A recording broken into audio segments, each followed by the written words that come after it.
결혼 전 사귀던 남자에게 학을 떼고 이별했습니다.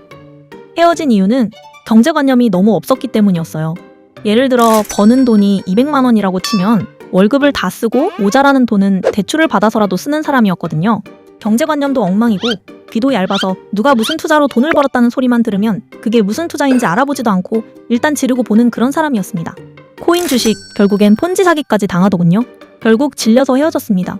그 후로 사람 만날 땐 경제관념이 제대로인지가 가장 중요하다고 생각했죠. 이후 후회 소개로 지금의 남편을 만났습니다. 돈 허투루 안 쓰고 뜬구름 잡는 투자보단 착실하게 저축하는 생활 태도가 마음에 들었고요. 적은 돈도 아껴 쓰는 모습을 보고 결혼해서 돈 때문에 속 썩을 일은 없겠다 싶었네요. 그래서 결혼을 결심했던 건데 아이러니하게도 절약하는 그 모습 때문에 이 결혼 생활을 접게 되네요. 결혼하고 1년간 문제는 없었습니다. 둘 다 월급이 많지는 않아도 절약하며 내 집 마련 계획도 세웠고요. 혼자일 때보다 결혼하고 나서 같이 돈을 모으니 돈도 훨씬 잘 모아졌어요. 역시 경제관념 비슷한 사람과 결혼한 게 제일 잘한 일이라고 생각할 무렵 임신을 하게 됐죠. 아이 낳으면 돈 들어갈 일이 많다는 건 주변 언니들을 보고 이미 알고 있었기에 앞으로 아이를 위해서 더 절약해야겠다 생각하며 출산 전 지원금을 알아보다가 저희 두 사람 아직 혼인신고가 안 돼 있다는 걸 알게 됐습니다. 결혼은 하고 남편이 혼인신고를 한다고 해서 알아서 했겠거니 했던 건데 혼인신고가 안 돼 있을 줄은 몰랐어요. 남편에게 왜 아직 혼인신고를 안 했냐고 물었더니 깜빡했다는 말로 둘러대며 알아서 할 테니 신경 쓰지 말라고 하더군요. 그렇게 한 달이 지나고 확인해봤더니 혼인신고를 안 했더라고요. 그때부터 의도적으로 혼인신고를 피하는 것 같다는 느낌이 들었고 남편이 행동이 의심스러웠습니다. 혹시 혼인신고를 할 수 없는 다른 사정이 있는 건 아닐까? 아니면 저 몰래 뭔가 숨기고 있는 게 아닐까 싶었어요. 따로 남편 서류를 떼봤는데 과거 혼인과 관련된 이상한 점은 찾을 수 없었습니다.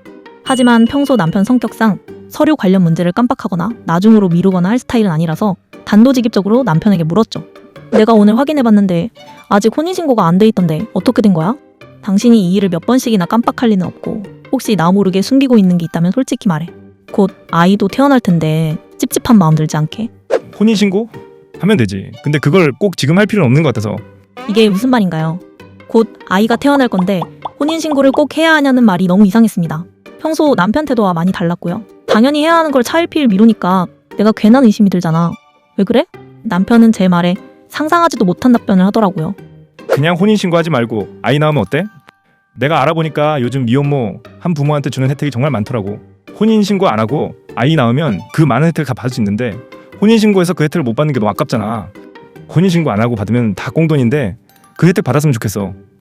어차피 같이 살고 있는데 혼인신고 나중에 해도 상관없을 것 같고. 미혼모나 한부모 지원이 결혼에 살고 있는 우리가 받을 수 있는 혜택인가요?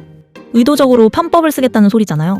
그래서 혼인신고 안 하고 받는 게 무슨 혜택이고 꽁돈이냐고 그건 편법이라고 했습니다. 그랬더니 남편은 오히려 제가 더 답답하다고 하더라고요. 남들은 받으려고 해도 어려운 건데 혼인신고만 안 하면 아이 낳고 얼마나 많은 혜택을 받을 수 있는지 아냐면서 아이 낳아 키울 때 한부모 지원받고 나중에 아이 조금 자랐을 때 혼인신고해서 그때는 신혼부부 혜택을 받자네요. 아이까지 있으면 나중에 청약이나 집 살 때도 혜택을 받을 수 있다면서요. 혼인신고를 안 하겠다는 게 아니라 혜택 있는 거 다 받고 나서 나중에 혼인신고를 하는 편이 좋겠다고 결정하고 당분간 미루자는 거죠. 그 결정은 대체 누구랑 의논한 건지 모르겠더군요.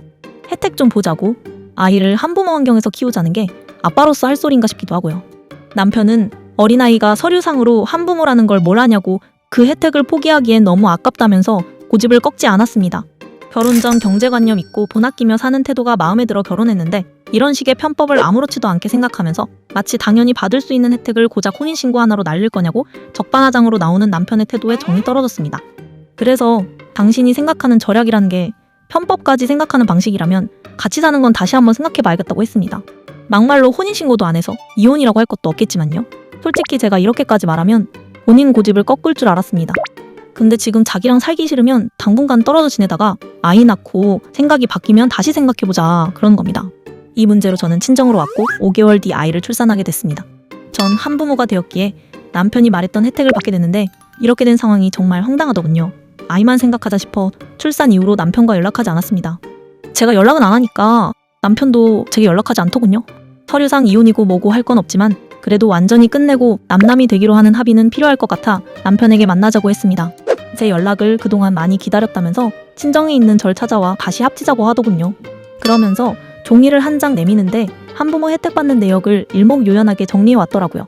그러면서 아주 뿌듯한 얼굴로 이것 좀 보라고 얼마나 혜택이 많냐면서 혼인신고 안 한 게 잘한 일이었다는 생각 들지 않냐고 하는데 그 말을 듣고 있던 엄마가 그러시대요. 정리해온 거 보니까 혜택 참 많기도 하다면서 자네 말대로 그 혜택 계속 받으며 살 테니 양육비나 보내고 앞으로 여기 올 것 없다 하셨습니다. 지 자식 낳아 키우는 거 혜택이니 꽁돈이니 하면서 돈만 생각하는 사위 필요 없다고 애도 그런 애비 필요 없을 거라면서 가라고 하셨네요. 근데 그 인간 아직도 자기가 뭘 그렇게 잘못한 건지 모르겠다는 눈치입니다. 주변에 그렇게 사는 사람들 많은데 예민하게 생각할 필요가 있냐면서요. 남편이 말하는 것처럼 같이 살면서 혼인신고 안 하고 의도적으로 한부모인 척 편법으로 사는 사람이 정말 많이 있나요? 아끼고 절약하는 것도 정도가 있고 선 넘지는 말아야죠. 인성이 저 정도인 줄은 생각지도 못하고 절약하면서 사는 알뜰한 사람인 줄 알고 결혼을 결정한 제 선택이 제일 한심합니다.